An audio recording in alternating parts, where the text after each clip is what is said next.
Good morning.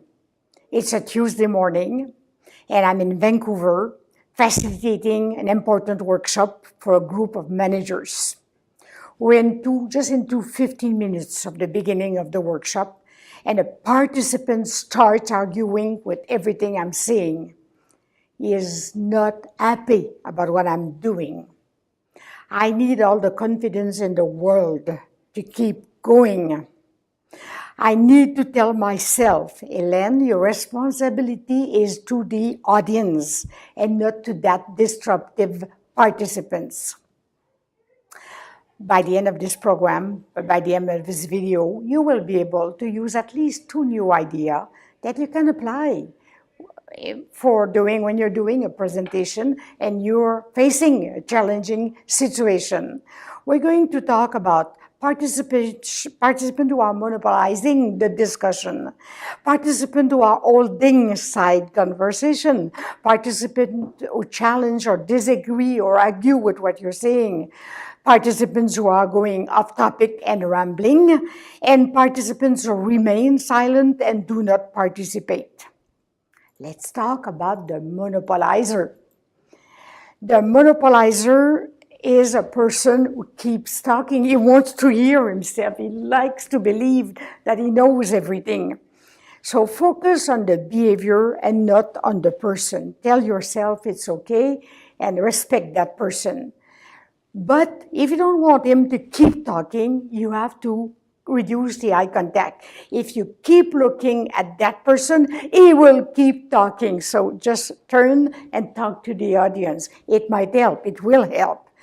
Distance yourself. Move away. If you're near the participant, of course, he will keep talking. So try to turn around like that and talk to your participants. Summarize their comments and ask for their others' opinions. So you just say, okay, Jack, what you're saying is that, and that. Is that okay? And what others are thinking about that. So you ask others to give their advice.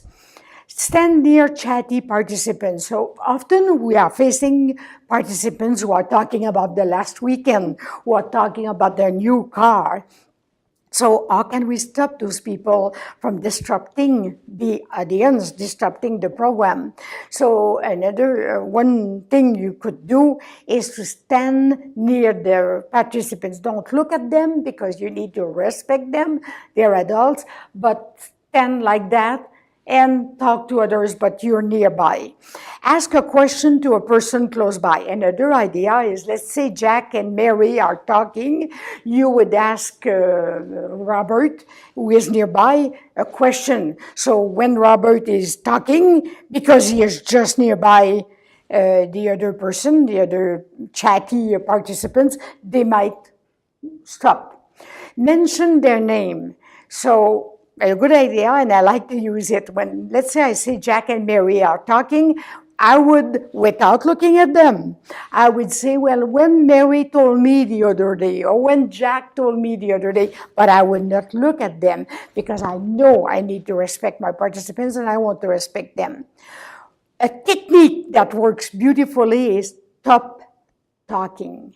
Silence helps a lot. And they will understand that they should, because they will hear their voice, they will hear the noise that they're doing, they're making, so it helps a lot. Ask the group to help.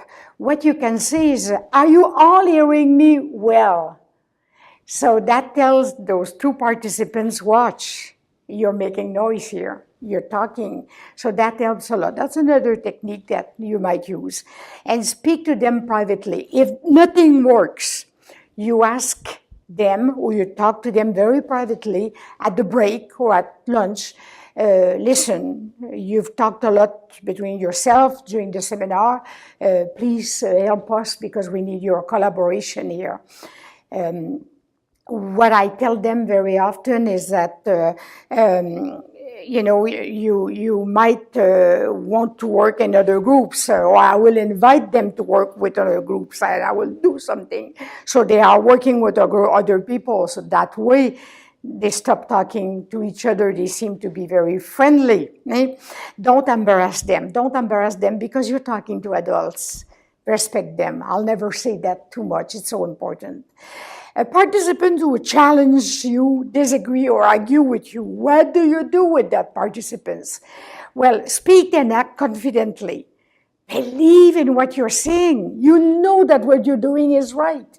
So he's not against you. He's against what you're saying. So understand that he might have other reasons to be challenging. Use direct eye contact. Don't be afraid of looking at that person in their eyes because you're not afraid of what you're saying. Break the question down. So if I understand well what you're telling me is, and I repeat that in my own words, very often when I have a feeling that this person is challenging or disagreeing with me, it's not always the case. When I make sure I understand, when I repeat the question, when I break it down in pieces, I understand it's not an objection at all, and he's not disagreeing. So that's wonderful. Follow up afterwards. You can say, well, Jack, if you don't mind, we will talk about that after the workshop. We do it because of time restraints, because of time restriction that we have. We'll talk about it after the workshop. Don't get angry and don't get on the defensive because it doesn't work. So it doesn't work at all. It's not very useful. Show interest. Maybe you could, something else you can do is ask more details. What do you mean by that? Tell me more. That's another way to manage that situation. Empathize, but don't agree. That's quite important. I understand. I know what you're saying, but I don't have to agree. It's a rule that the politicians are using. What they're saying is, hey, that's your point. I respect your point, and I'm really thanking you because you're respecting my point. So we have a different point of view. That's okay. Acknowledge value of their point of view. I understand. I agree. I respect your point of view. So acknowledge their point of view. Discuss it afterwards. Again, I'm saying, no, thank you. Let's leave it like that. We will need to discuss that at the break or after the workshop. Anticipate question and prepare. That's quite important because before a seminar, I will encourage you to prepare all the questions you could get during a workshop. And you anticipate the questions and you prepare the answers. So that helps a lot. If you don't need it during the workshop, perfect. But at least you are prepared and you're ready to answer. Go off topic and ramble. You've got those participants that are doing that very, very much. They're talking and rambling and they like to tell about their own story. Listen carefully. Make sure you understand very, very well. So repeat in your words. Say, let me say if I understand. Let me make sure I understand. And if they're really off topic, say, we will need to talk about it later on. So you have to bring them back. You have to bridge back to the topic by gently interrupting them. Decrease eye contact. It's like that. It's for everything. If they talk and talk and talk, don't look at them because they will keep on talking. Assign the role of a timekeeper. So that's the last thing you could be doing. But sometimes you could use that. You say, okay, would you like to watch the time and tell me if I'm going over time or watch my time, please? So if you've got a timing, you've prepared your timing before your workshop, give him the timing, give her the timing, and ask her to check on that. So that will help and that should help. Participant to remain silent and do not participate. Well, this happens. Some participants, they don't like to talk, they're shy, or for some reasons, they don't want to talk, they don't want to participate. Something you could do is ask them to participate 2 by 2, or in a small group. That way, when you're asking, tell me your answers, what do you think of that? They're less shy, they're not afraid to talk.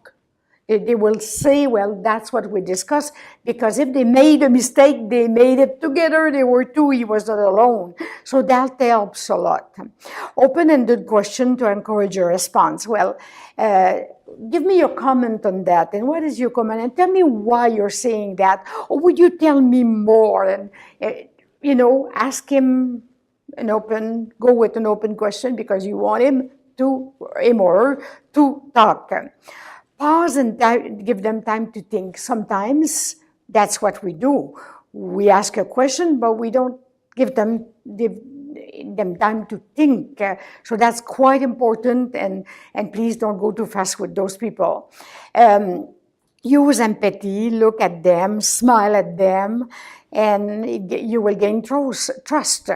Leave them alone. An adult has the right to say, I will not be participating, and that's okay. If he doesn't want to participate, you tried, and you see, you're reading his body language, he doesn't want to participate, leave him alone.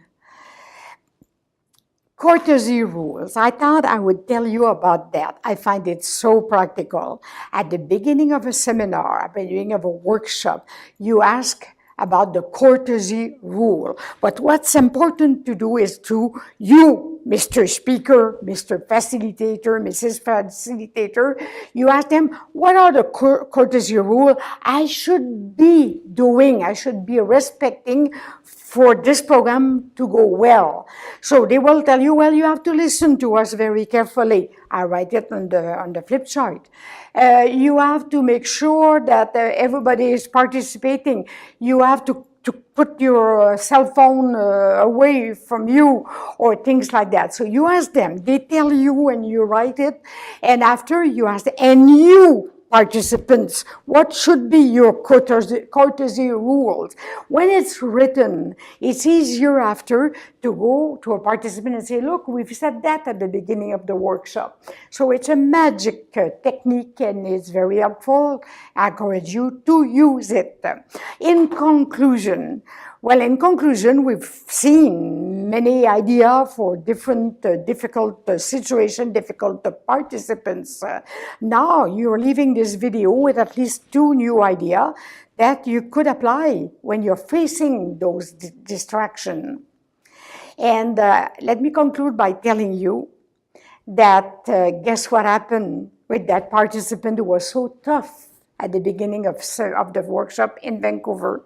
He came to see me after the workshop, and he said, Hélène, I know you live in Ottawa, and my young daughter is going to St. Paul's University. She's starting in a few months, and we're quite concerned because she's so young. So would you give her phone number to her? We would be so confident if you would do that. Give her your phone number, and if she has a problem, you would be there to help her because you would be near her. So I was very happy to hear that. We kept contacting each other, and it went very, very well. So you see, things turned around sometimes. It was a success story. Thank you so much. Bye-bye.